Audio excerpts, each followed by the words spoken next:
लोग तो ये पुनरीक्षण होना चाहिए या नहीं होना चाहिए? अगर इसमें कोई विदेशी मूल के लोग घुस आए हैं पड़ोसी देशों से बड़े पैमाने पर, तो पुनरीक्षण होना चाहिए कि नहीं होनी चाहिए? तो ये कौन सी गलत बात है? इसलिए मैं नहीं समझता कि जो राष्ट्र, ये बिहार बंद नहीं, भारत बंद है जी। हाँ, उनके अनुसार ये भारत बंद है, लेकिन वो भारत कम्युनिटी को प्रतिनिधित्व मिला, राजपूत कहाँ है उसमें से?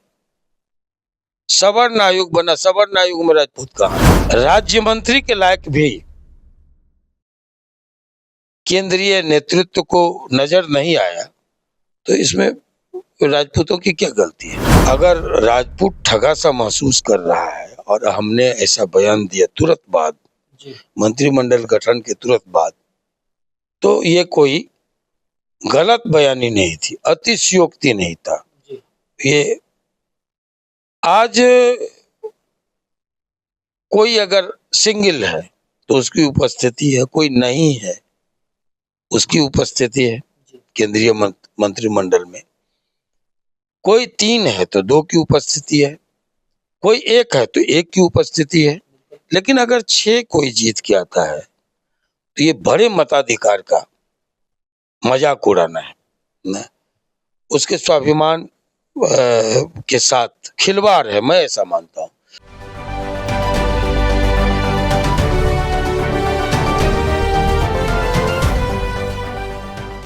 नमस्कार, आप स्वराज पोस्ट देख रहे हैं और मैं हूं आपके साथ अभिनव कुमार। आज हमारे फ्रेम में जो शख्स दिख रहे हैं किसी परिचय के मोहताज नहीं। हमारे साथ ज्यादा बातचीत के लिए आनंद मोहन जी हैं। जरा इनसे समझने का प्रयास करेंगे कि बिहार की मौजूदा राजनीति किस करवट ले रही है, क्योंकि बिहार में इसी साल विधानसभा के चुनाव है, आरोप और प्रत्यारोप का दौर है, हर राजनीतिक दल लगातार बिहार पहुंच रहे हैं और आज बिहार बंद भी है। बिहार बंद किस लिए? पुनरीक्षण को लेकर बिहार बंद है। नेता प्रतिपक्ष राहुल गांधी और बिहार के नेता प्रतिपक्ष तेजस्वी यादव दोनों एक साथ मिलकर एक गाड़ी पे बिहार की सड़कों पे निकले हैं और बिहार बंदी कह रहे हैं कि ये लोगों के मतों का अधिकार छीना जा रहा है। ज्यादा बातचीत के लिए आनंद मोहन जी, जरा इनसे ही शुरुआत करते हैं। सबसे पहले तो सर, आज यहाँ से देखते हैं, आज जो तरीके से राहुल गांधी और तेजस्वी यादव बिहार बंद कर रहे हैं, इसको आप किस तरीके से देख रहे हैं इस बंदी को?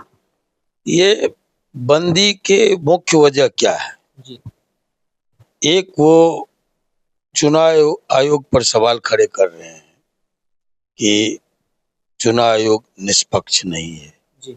दूसरी बात की पुनरीक्षण वोटरों का जो हो रहा है जी, उस पर सवाल खड़ा कर रहे हैं, यही है ना जी। और तीसरा कानून और व्यवस्था की बात हो रही है।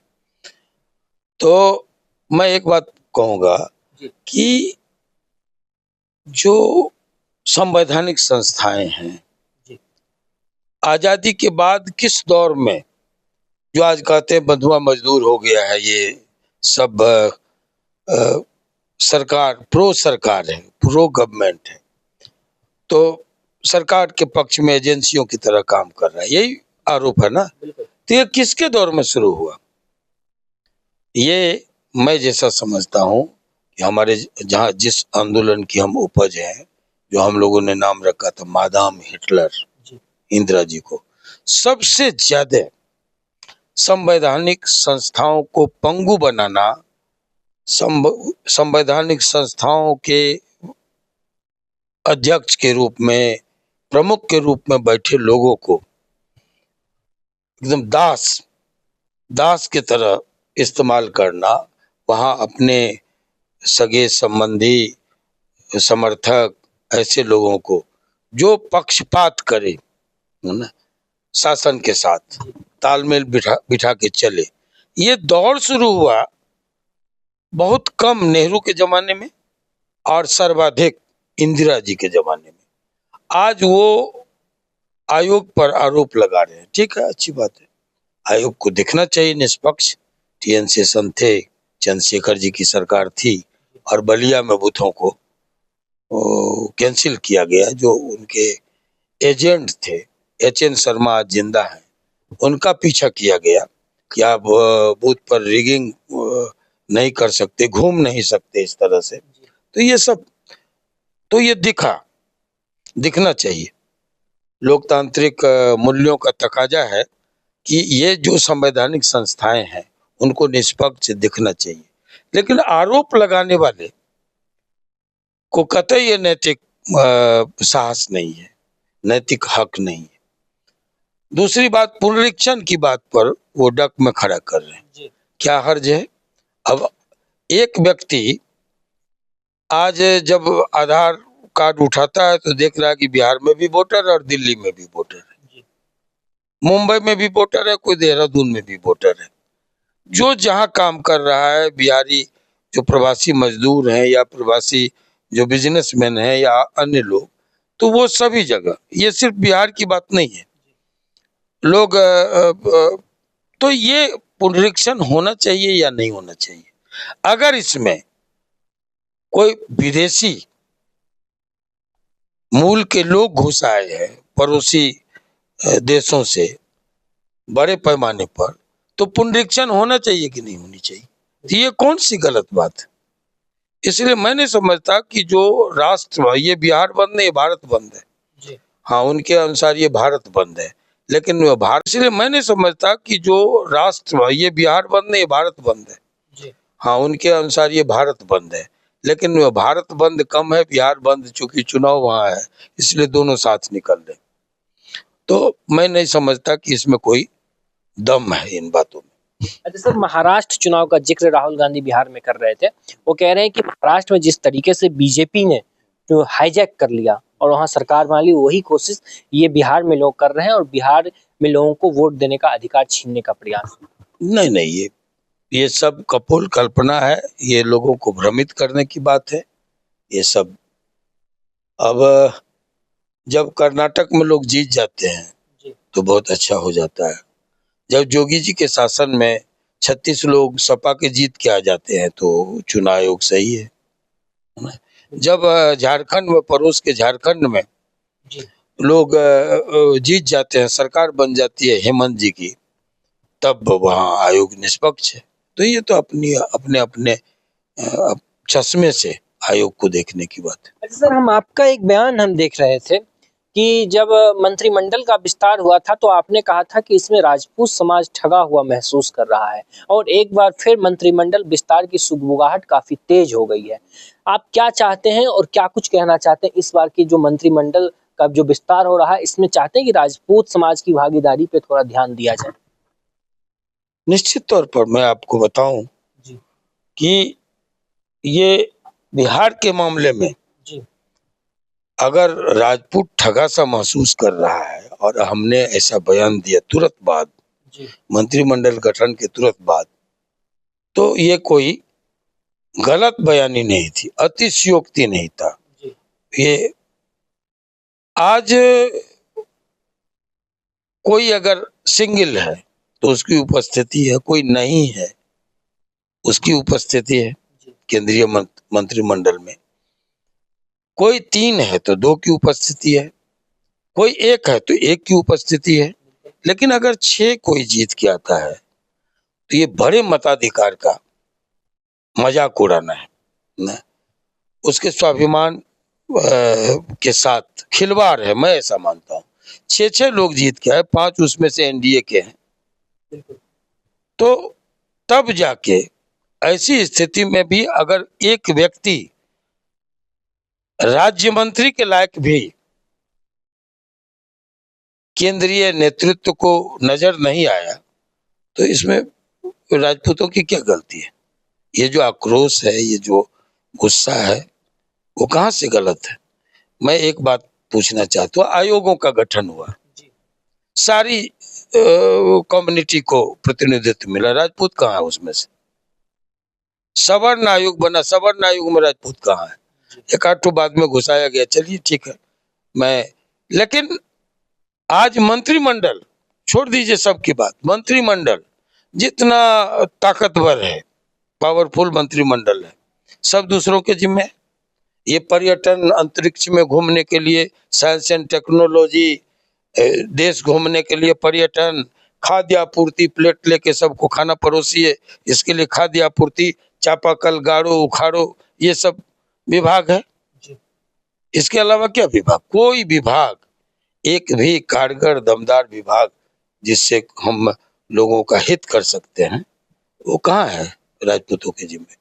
उतना ही नहीं, चलिए आप चले जाइए, ट्रांसफर पोस्टिंग हो रहा है, निचले स्तर पर दरोगा बीडीओ सीओ होते हैं लोग। देखा है कहाँ है राजपूत उसमें? ये जो डीएम एसपी का है, एसडीओ और डीएसपी का है, तो हम पर भरोसा आप किए, कितनी भागीदारी आप दिए? ये लोग बड़ी पैनी दृष्टि से देख रहे हैं कि जो अप्रासंगिक बनाने की कोशिशें हो रही है, आपको वोट 100%, लेकिन भागीदारी आपको 10% नहीं है। तो ये तो है। और वक्त रहते, मैं आगाह कर रहा हूं कि वक्त रहते अगर इस पर दृष्टि नहीं डाली गई और इसकी भरपाई नहीं हुई तो खामियाजा भोगना पड़ेगा, इसलिए कि नेक टू नेक फाइट है। और बीच में एक व्यक्ति जो वोट काट रहा है, वो आप ही का वोट काट रहा है। ऐसे में उदासीनता, सिर्फ अगर उदास हो गया सिर्फ, तो नुकसानदेह होगा। अच्छा सर, जरा हम ये भी आपसे समझना चाहेंगे, मंत्रिमंडल का अगर विस्तार होता है, अगर उसमें राजपूत समाज की जो भागीदारी होनी चाहिए, हम उसमें नहीं है, इसलिए हम नहीं बोल रहे हैं कि लवली आनंद डिमांड कर रही है कि लवली आनंद को बना दीजिए। पिछली बार हमने कहा था कि भाई रेल मंत्रालय बिहार के जिम्मे रहा है और रेल मिलना चाहिए। लोगों ने कहा लवली आनंद के लिए मांग रहे हैं, आपको मैं उस प्रतिद्वंदता में कहीं नहीं हूँ। लेकिन जो समाज उपेक्षित महसूस कर रहा है, उसको नजरअंदाज करना नुकसानदेह होगा। मैं आगाह कर रहा हूँ। आपने बहुत अच्छी बात की, लेकिन सर एक सवाल हम और भी लेना चाहेंगे। चिराग पासवान जिस तरीके से बिहार जा रहे हैं और बिहार में लगातार जनसभा भी कर रहे हैं, और जनसभा करते हुए कह रहे हैं कि हम 243 सीट पर चुनाव लड़ेंगे और बिहार की जनता अब हमको बुला रही है। इस बयान को आप किस तरीके से? बिहार की जनता अगर बुला रही है तो किसने रोका है? लोकतंत्र में सबको अधिकार है मीटिंगें करने का। सभी सीटों पर अगर हम पार्टी चला रहे हैं, स्वतंत्र पार्टी चला रहे हैं, तो सभी सीटों पर लड़ने का हक है। लेकिन अगर हम एनडीए में, गठबंधन में, तो गठबंधन का भी कुछ धर्म होता है। हम ऐसी कोई बात ना करें जिससे दूसरे को लाभ मिले और हमारा नुकसान हो। ये सभी देखना होगा। बिहार पुकार रहा है, बिहार पुकार रहा है, तो ठीक है, आप ही कह रहे हैं बिहार पुकार रहा है, तो अभी कहाँ से है वो? अभी भी तो बिहार से ही एमपी है, बिहार से ही मंत्रिमंडल में है। तो बिहार पुकार रहा है तो अच्छी बात है, लड़ना चाहिए। आप इस बार चुनाव के आकलन को किस तरीके से, क्योंकि कई प्रकार का समीकरण सब देखने को मिल रहा है। एक तरफ प्रशांत किशोर भी हैं, एक तरफ ये पूरा इंडिया अलायंस एकजुट है, आप लोग का एनडीए है, इसको आप किस नजरिए, क्या कुछ आपके हिसाब से अभी मौजूदा स्थिति में समीकरण समझ में आ रहा है? देखिए, मैं एक बात बता दूं कि लोगों ने जो मूड बना रखा है, ये नहीं कि आने वाले 25 के चुनाव में, नवंबर के चुनाव में, बल्कि पिछले कई दशकों से लोग, बिहार का मतदाता दो खेमों में बटा हुआ है मानसिक तौर पर, एक महागठबंधन और एक एनडीए। तो तीसरे का भी दूर दूर तक कोई चांस नजर नहीं आ रहा है। मैं इसलिए कह रहा हूँ ऐसा कि आए थे लोग, उपेंद्र जी आए थे, पप्पू यादव जी आए थे, चिराग पासवान जी आए, ओवैसी साहब आए, नागमणि जी आए, सारे लोग अपने अपने तरीके से गठबंधन बना के सिंगल, ये सब आए और उन्होंने कोशिशें की। इसमें से कोई भी आज के जो नेता है उससे कहीं से लोकप्रियता में, बाकी चीजों में कहीं से कम नहीं थे। लेकिन क्या कारण है कि उनको ये भी आए, क्या कहते हैं, ये मुकेश सहनी भी आए। तो ये सारे लोग आए, लेकिन सारे लोगों को आज देखिएगा खोजने से भी, तो सारे लोग कहीं ना कहीं या तो महागठबंधन से चिपके हुए हैं या फिर एनडीए से चिपके हुए। बीच की धारा सूख गई। अब ऐसे में किसी को प्रयोग करना है तो सब सक्षम है, कर सकते हैं। लेकिन मैं ऐसा मानता हूं कि अभी मानसिकता वोटरों का दो खेमे में बटा हुआ है। और जहां तक सवाल है, जैसे कभी बीजेपी का खौफ दिखा करके कि अगर हम नहीं रहेंगे तो बीजेपी आ जाएगी और मुसलमानों को, अल्पसंख्यकों को खा जाएगी, तो ये था, तो लालू जी चले। वैसे अभी लालू परिवार का जो विगत इतिहास रहा लालू जी के, जमाने से जो 90 के दशक का जो दौर जिन लोगों ने देखा है या सुना है, वो सब उस अंधे दौर में फिर से लौटना नहीं चाहते हैं और इसका लाभ एनडीए को फिलवक्त मिलता हुआ दिख रहा है। अच्छा, चलते चलते हम एक रिएक्शन जो लालू प्रसाद यादव का जिक्र हो ही गया तो हम ये भी ले लेना चाहते हैं। तेजस्वी यादव जिस तरीके से उन्होंने कहा कि 20 साल आपने इन लोगों को दिया, 20 साल में बिहार को इन लोगों ने गर्त में पहुंचा दिया, आप मात्र मुझे 20 महीने का वक्त दीजिए, बिहार को फर्श से अर्श पे पहुंचा। वो लोगों ने देख चुका है। ये जो 20 साल 15 साल जो नीतीश कुमार के रहे, वो भी लोगों ने देखा, और जो आपको मिला 15 साल, उसको भी लोगों ने देखा। 15 साल में क्या था? पलायन था। 15 साल में क्या था? बेकारी थी। 15 साल में क्या था? रंगदारी थी। 15 साल में क्या था? अपहरण, फिरौती, नरसंहार, जनसंहार, अपराध, ये सब तांडव लोगों ने देखा है, और इसलिए उनको बोलने का कोई नैतिक हक नहीं है। आप एक बात जान लीजिए, ये दो आदमी, एक व्यक्ति नेता अपोजिशन बिहार में कानून व्यवस्था की बात उठाते हैं तो लोगों को हंसी आती है, और दूसरी तरफ राहुल जी केंद्र में जो नेता प्रतिपक्ष है, वो भी संविधान की बात उठाते हैं, तब भी लोगों को हंसी आती है। लोगों ने देखा कि संविधान के साथ बलात्कार कैसे हुआ इमरजेंसी के दौरान 25 जून 1975 को, और लोगों ने देखा कि किस तरह से न्यायपालिका पर पहरे बिठाए गए। लोगों ने देखा कि किस तरह प्रेस पर सेंसरशिप की तलवार लटकाई गई। किस तरह लोगों ने देखा कि ये संविधान को कुचल के 5 साल की जो कार्यकाल होता है लोकसभा का, उसको बढ़ा के 6 साल किया गया। लोगों ने देखा कि संविधान में सबसे बड़ा संशोधन उनके जमाने में हुआ।